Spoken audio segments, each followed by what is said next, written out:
Why is Dover forest so important? To me, there are two main reasons. One is the climate change, one is the biodiversity. When it comes to climate change, you may think that the forest is too small to make a difference, but research have shown, and my personal experience have shown, that forests that are more than 10 hectares in size are very effective compared to manicured parks and gardens to cool the surrounding, such that it can actually alleviate the urban island heat effect. So a Dover forest, it has 33 hectares, which is 3 times the minimum size, I would say, for a dense forest to cool the environment, at least the surrounding school, which is the Singapore Polytechnic, and the nearby housing estate, which is the private Holland estate. So in terms of climate change, the Dover forest is significant to have an effect, a significant effect on cooling the temperature and helping people to save electricity bills so that they did not have to use their air conditioner that often.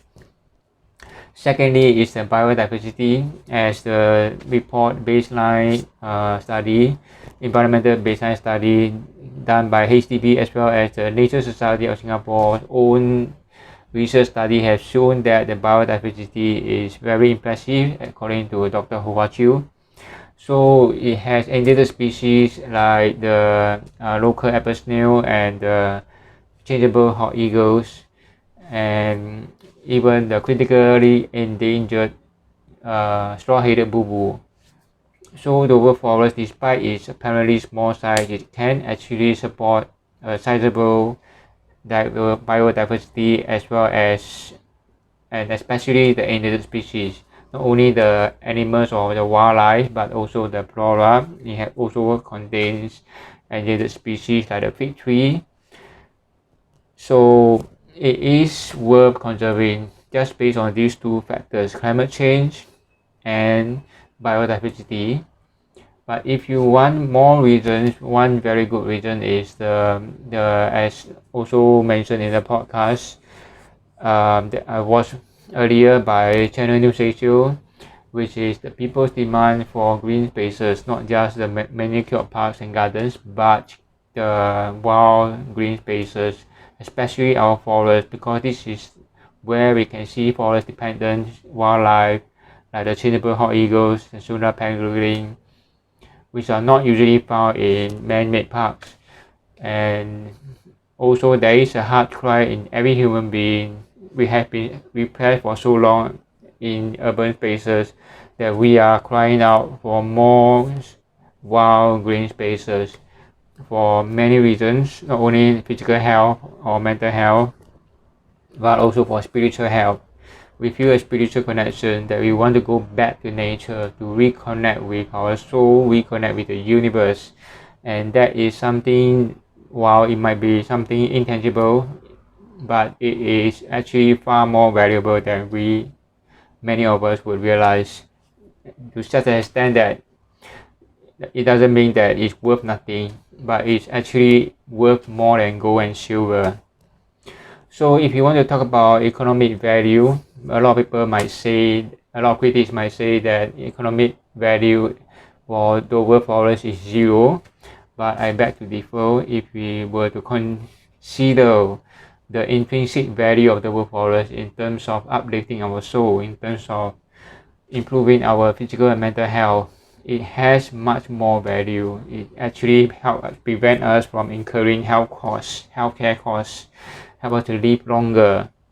So in terms of cost, in terms of economic value, it also has a lot more value in, like, it has ecosystem services benefits, supplying the oxygen, cooling the temperature, supporting the wildlife, and providing food and shelter, having medicinal value, and preventing floods. So all this bring down the cost of flood mitigation, all this bring down the cost of the dengue fever control, and it also bring down the electricity bills. So all these add together, Dover forest has actually much more economic value if we were to make it tangible.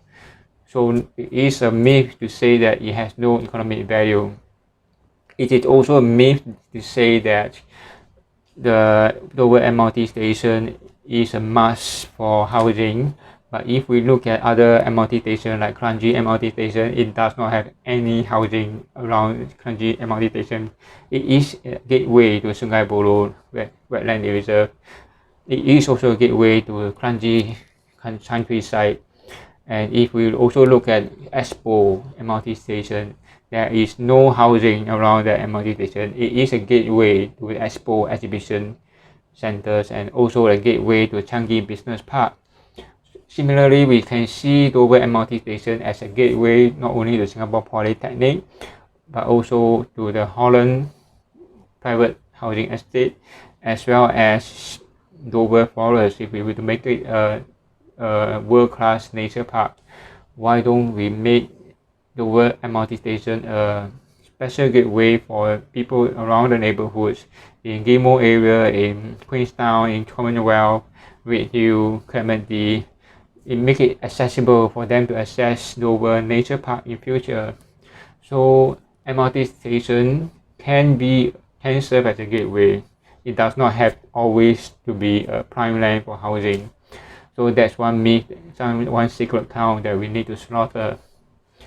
And I think that's about it. So I think that there are probably more reasons that we can find, but these are the main reasons that we should conserve Dover forest, and we should also consider other alternative sites for development, so that it is not anti or anti-development, but rather it is pro sustainable development in a very real sense. It's not a buzzword, but in order for it to be a reality, we should make sustainable development a living reality, not just by saying it, but by action.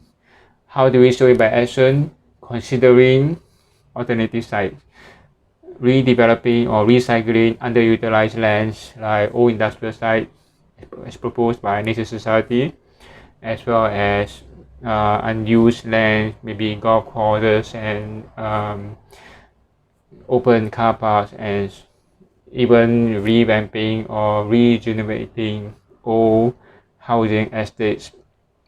So we have a lot of creative solutions to think about, and we might say it's again, many people might say it's a small forest, but we can use this example of a so-called small forest as a stepping stone to recreate the way we look at urban planning and be more eco-centric rather than human-centric in our planning, not just for the sake of being eco-centric, but also for the sake of our long-term survival and our future generation survival.